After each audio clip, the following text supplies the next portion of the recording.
안녕하세요. 오늘의 말라가시어 제5회차입니다. 오늘의 상황은 상대방이 나에게 무슨 말을 했는데 너무 빨리 말해서 제가 못 알아들었어요. 그래서 실례지만 방금 뭐라고 말씀하셨어요? 천천히 말씀해 주세요. 라는 상황입니다.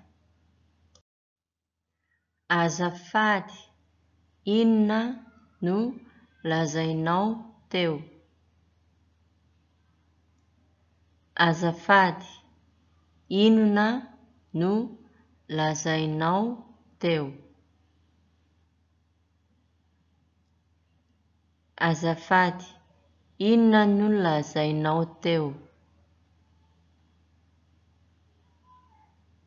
Azafate, inna nu lazainau teu. Azafate, inna nu lazainau teu. Mitenena muramur azafate. Mitenena muramur azafate. Mitenena muramur azafate. Mitenena muramur azafate. Mitenena muramur azafate.